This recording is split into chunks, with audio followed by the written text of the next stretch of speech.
खवय्यांचं कोल्हापूर म्हणून देशभर ओळख असणाऱ्या कोल्हापूरचा तांबडा पांढरा रस्सा अगदी जगप्रसिद्ध।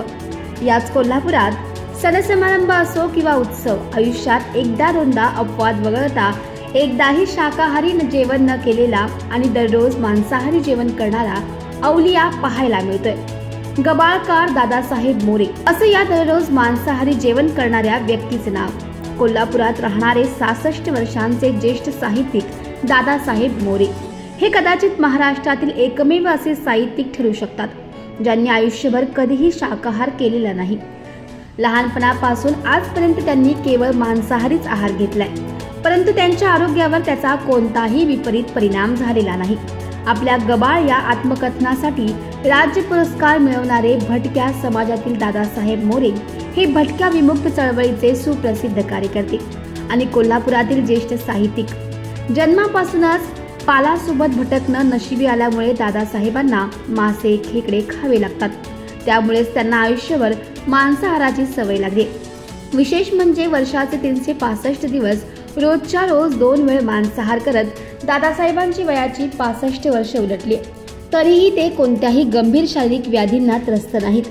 शिवाय ते स्वतःही जेवण बनवतात, तर त्यांच्या पत्नी गोंधळी समाजातील असून लग्नानंतर त्यांचंही राहणीमान बदलले, त्यामुळे दररोज मांसाहार करणं आम्हाला विशेष वाटत नाही। शरीराची गरज म्हणून मांसाहार करत असल्याचं दादासाहेब मोरे यांनी सांगितलंय। मूळ कारण हे माझ्या मूळ भटकंतीत आहे, कारण आम्ही जे पालावर राहून जगत होतो ना, त्यावेळी आम्हाला जे अन्न मिळायचं, खायला मिळायचं, ती भीक मागून आणलेली भाकरीची शिळे तुकडे आणि शिजवायला म्हणजे जे भाजी म्हणून असायची ती मग भाजी आम्ही तिथे ओढे जवळपास ओढा नदी असेल तिथं आमचे लोक मासे पकडायचे, खेकडे धरायचे, कधी शिकारीला जायचे। म्हणजे जे भाकरीबरोबर खात होतो ते आम्ही सगळं हेच खात होतो, मासे खेकडे, शिकारीला जे काही मिळतंय ते मटण। आणि मग अशा पद्धतीनं मग लहानपणापासून जेवण एक सवय बनत गेली जेवणाच्या बाबतीतली, आणि मग मला पुढे ते माझ्या शरीराला त्याची सवय लागली आणि पचनक्रिया अशी तयार झाली की मी मला नॉनव्हेज खाल्लं नाही तर ते पचायला जड जातं, पचत नाही, मी त्रास होतो। आणि म्हणून मग मी जाणीवपूर्वक कधी शाकाहारी खायचा प्रयत्न केला नाही, आणि चुकून कधी नाईलाजानं कुठं शाकाहारी खाल्लं तर मग मला त्रास होतो, पोट फुगणं, पोटात दुखणं, अपचन होणं, मग करपट ढेकर येणं, असं कधी चुकून एखाद्या वेळी नाईलाजानं खाल्लं, कुठं खावंच लागलं तर मग तो मग शाकाहारीचा त्रास होतो हे एकदा आपल्याला म्हणजे एकदा नाही दोनदा लक्षात आल्यानंतर मी पूर्णपणे कटाक्ष शाकाहारी खायचं बंद केलं आणि मग मांसाहारी म्हणजे 2 वेळेला मांसाहारीच खातो। हा सगळा नित्यक्रम कसा नेमका असतो सगळ्या आठवड्याभराचा म्हणजे ते बाजारात उपलब्ध असेल त्याच्यावरच सगळा आहार माझा अवलंबून असतो। म्हणजे जनरली शनिवारी, सोमवारी, गुरुवारी मटण सहसा कुठे मिळत नाही, म्हणजे मासेही फारसे मिळत नाही, त्यामुळे मग चिकन आणून खातो त्यावेळेला। नंतर मग इतर वेळेला कधी मासे, कधी खेकडे, कधी मटण, कधी बोंबील असे बदलतो मी त्या म्हणजे रोज एकच नाही खात, म्हणजे रोज तेच खाल्लं का कंटाळा येतो माणसाला। भाजी सुद्धा रोज एकच खाल्ली तर आपल्याला कंटाळा येतो, त्यामुळे रोज एकच नाही खात, त्यात बदलतो। म्हणजे कधी आज मटण खाल्लं तर मग उद्या मासे खातो, परवा चिकन खातो, नंतर कधीतरी खेकडे आणून खातो, कधी बोंबील आणून खातो, आणि मग असं सतत बदलत असल्यामुळे मला काही त्याचं फारसं हे वाटत नाही, आणि तो रोजचाच माझा आहार असल्यामुळे मला वेगळं काही त्यात वाटत नाही। म्हणजे जसं आपण नेहमी जेवतो तसं आपलं मी जेवतो, म्हणजे त्यात काही आपण मांसाहारी जेवतोय असं मला काही कधी हेच होत नाही। हे आपला आहारच आहे, हा म्हणजे आपलं अन्न आहे, आणि त्यामुळे मी ते जेवतो आणि पोटभर खातो। म्हणजे त्यात काही एवढंच खाल्लं पाहिजे मोजून असं काही, आणि त्याचा काही कधी मला त्रास नाही झाला। किती वर्षाचा हा सगळा इतिहास आहे असं म्हणजे मला कळतंय असं मी मांसाहारीच खातो।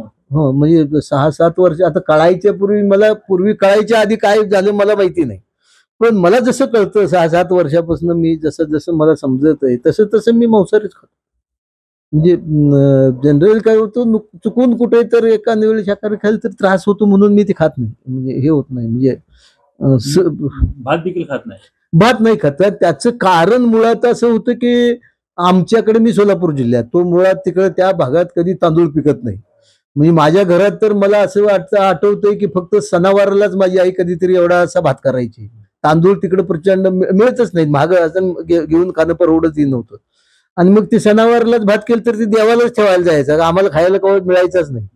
आणि मग मग तिथनं ती भात कधी सवयच नव्हती भात खायची, त्यामुळे भात खाल्लं नाही. आणि नंतर तर मी प्रवास मुक्त विद्यापीठात रिजनल डायरेक्टर असताना मग सतत प्रवास करावा लागायचा. मुक्त विद्यापीठात नोकरीला होतो त्यावेळी प्रवास करायचा, महाराष्ट्रभर फिरत होतो त्यावेळी.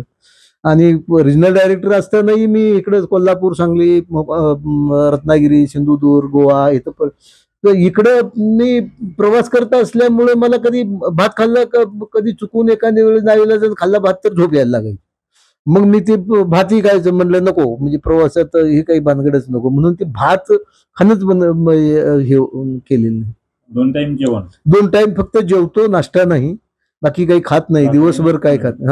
भाकरी. आणि बाहेर कुठं प्रवासात गेलो, कुठे कार्यक्रमाला गेलो, कुठे ह्याला गेलो तर नाही भाकरी मिळाली तर चपाती खातो, बाकी मग त्यापेक्षा दुसरं काही फारसं काही खाल्लं नाही. आणि खाल्लं तर पचत नाही. तुमची तब्येत कशी मेंटेन तुम्ही ठेवताय आणि या मागचं नेमकं कारण काय? आणि याचबरोबर तुम्हाला दुसरे काही याच्यातून इफेक्ट काही जाणवले काय? काही नाही.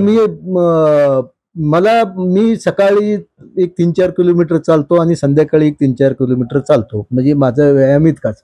बाकी मग सकाळी एकदा जेवतो, संध्याकाळी जेवतो, बाकी काही दुसरं काही हे नाही. आणि कधी हे होत नाही, म्हणजे कधी त्रास कधी झाला नाही, कधी काही वाटत नाही. कधी चुकून वातावरण बदललं, कधी सर्दी, खोकला असं काही वाटलं तर काही हे करत नाही. मी मासे आणतो नदीचे, त्याला कधी मी स्वतःच बनवतो, म्हणजे नाही, मटण, मासे काय असेल ते मी स्वतःच बनवतो, त्यात काही मसाला वापरत नाही. मासे सर्दीला माझ्याकडे तेवढंच औषध आहे चांगलं, की मी मासे आणतो, नदीचे मासे बारीक चिंगळ्या असतात त्याला आणतो, तिखट आपलं ज्वारीचं थोडं पीठ, थोडीशी हळद, ते त्याचं मी मिक्स करतो, पाण्यात हे करतो, ते शिजायला ठेवतो, त्यात मासे टाकतो उकळा लागल्यावर. आणि त्याचे त्याचा जे रस ते म्हणजे जे शिजवलेली जी आमटी असते ती पिले का सर्दी जाते माझी, बाकी सर्दीला दुसरं काही करत नाही. मी मांसाहाराच्या प्रेमात पडलाय का मांसाहार तुमच्या प्रेमात पडले? नाही, प्रेमात नाही, म्हणजे माझा तो आहारच बंद आहे. प्रेम म्हणून मी नाही, माझ्या शरीराची गरजच आहे ती. मी ते नाही खाल्लं तर मग शरीर मला साथ देत नाही, मी माझ्या पचनक्रिया मग माझा प्रॉब्लेम येतो. आणि त्यामुळे मला त्याचे काही ते प्रेम म्हणून मी ते खातच नाही, मला ते माझा आहार आहे म्हणूनच मी ते खातो.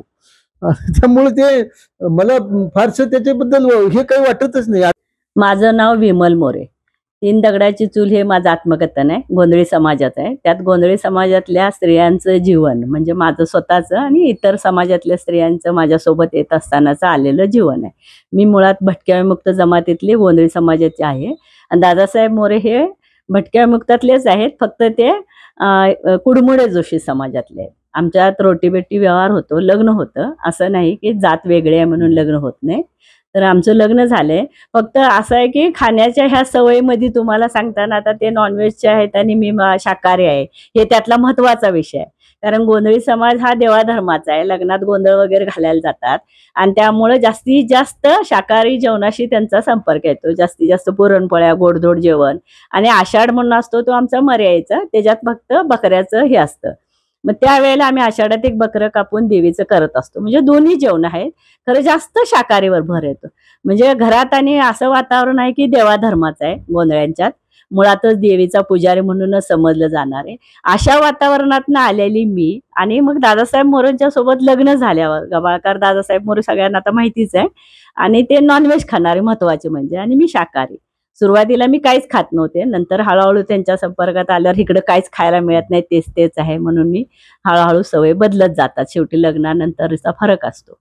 आणि घरातलं वातावरणातनं आणि सासरच्या वातावरणात खूप फरक आहे. कारण काय, इकडं आपल्याकडं मी कोल्हापुरात लहानाची मोठी झाल्यामुळं मला भाताची इतकी सवय, भात आमटी हा माझा आहार आहे पहिल्यापासूनच, आणि नंतर मग मी भाजीपाला वगैरे सगळं लागतं मला. तर सासरी ह्यातलं कण पण नाही भाताचा. मग ते भात नसल्यामुळं मी बरेच दिवस उपाशी राहून मग पोट दुखायला आलं माझं. नंतर मग हळूहळू मला तो आजार वाढत गेला आणि 16 वर्ष मला पोटदुखीला सामोरं जावं लागलं. म्हणजे शाकाहारी मांसाहारी जेवणामुळे शरीरावर बदल काय घडतो आणि कसा घडत नाही, म्हणजे हे सांगण्याला मुद्दा हा कसा होतो, चर्चेचा होतो. बरेच जण शाकाहारी बद्दल बोलणारे असतात, बरेच जण मांसाहारी बद्दल बोलणारे, आणि हा सगळ्यात कसा यांचा मुद्दा हा वेगळाच आहे की पूर्णपणे मांसाहारी माणूस, आणि 2 वेळा मांसाहार खाणे चेष्टेची गोष्ट नाही आहे. 1 वेळा खाल्ला तरी आपल्या लक्षात येतो दुसऱ्या दिवशी पचनाचे आपले प्रॉब्लेम काय होतात किंवा त्यातनं उष्णता भयानक होते. म्हणजे मी माझा अनुभव सांगते, मला प्रचंड त्रास होतो आणि मला तो सहन होत नाही. खाणं महत्वाचं आहे काय, शरीराला सहन करणं महत्वाचं आहे, त्यामुळे मी त्यात पडत नाही. तसं सरांचं होत नाही. सर 2 वेळेला खातात आणि ते ज्वारीची भाकरीच खातात, भात वगैरे खात नाही, त्यांच्या गावाकडे नाहीच आहे तो.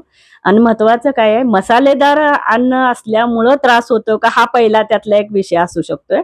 कारण आमच्या घरी अजिबात मसाले वापरत नाही आम्ही जेवणात कुठलेच. साधे सरळ तेल चटणी आपलं जे असेल ते घरातलंच, हळद मीठ आणि आलं लसूण हे आमच्या जेवणात असतं. आणि मसाला हा मी पाट्यावर वाटते, खलबत्त्यात चेचते. काय माझ्याकडे कुठलीही सुविधा नाही. म्हणजे तुम्हाला जे मसाल्यासाठी लागणारे मिक्सर म्हणा, कुकर म्हणा, मटण शिजवायला बऱ्याच ठिकाणी कुकरचा वापर केला जातो, तो आम्ही कुकर वापरत नाही. पातेल्यातच सरळ शिजवतं. आणि फ्रीज नाही, म्हणजे फ्रीजमध्ये ठेवून खाल्ल्यामुळे त्रास होतो का, हा एक परत महत्वाचा मुद्दा येईल. कारण शिळं जेवण ताजं करायचं, फ्रीजमध्ये ठेवायचं आणि शिळं करून परत गरम करून खायचं, ही कल्पना म्हणजे आम्हाला मान्य नाही. आमच्या तिघापुरतं बोलते मी, माझी मुलगी सहिता हिच्यासह. आणि आम्ही ह्या सगळ्या सवयी आम्हीच लावून घेतल्यात, ह्याला काय दुसऱ्याला काय बोलण्यात अर्थ नाही. आणि महत्वाचं म्हणजे सरांचं सगळंच राहणीमान असू दे, खाणं असू दे, त्यांच्या सगळ्या सवयी पूर्णपणे वेगळ्या आहेत. सर बेडवर सुद्धा झोपत नाहीत, जमिनीवरच खाली चटई टाकून झोपतात. खाण्याची पण त्यांची सवय तीच आहे आणि स्वतः हातानं करून खातात. तुमची गरजही पडत नाही की आम्ही कुठं, जर समजा बायकांना बऱ्याच वेळा असं वाटतं की माहेरी जायचं, इकडे जायचं, तिकडे, किंवा भांडणं कोणाच्याही सगळ्याच्याच घरी होतात, असं काय कोणी नसतं.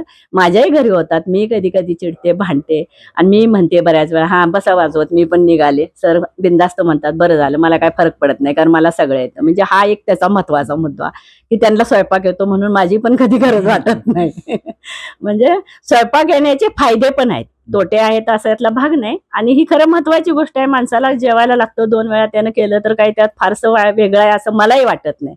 आणि इथं स्त्री पुरुष हा काय आम्ही मानतच नाही दोघंही, कारण आम्ही दोघंही चळवळीतनं आलेलं आहे, एकत्र काम केलेलं आहे. समाजाला चांगलं माहित आहे की आम्ही चळवळीसाठी किती काम केलेलं आहे. आणि ह्या सगळ्या गोष्टी करत असताना आणि एकामेकाच्या सोबत राहत असताना प्रत्येकाचा विचार त्यात महत्वाचा, आणि त्याच्या शरीराचं, कारण ज्याच्या शरीराला जे खपतं, जे शोभतं, जे खातं, त्याचा तो विषय आहे. ह्यात वेगळं मलाही काय वाटत नाही किंवा आमच्या कुठल्याही नातेवाईकांना काय वाटत नाही, कारण का आता ती सवयीचा भाग झालेला आहे.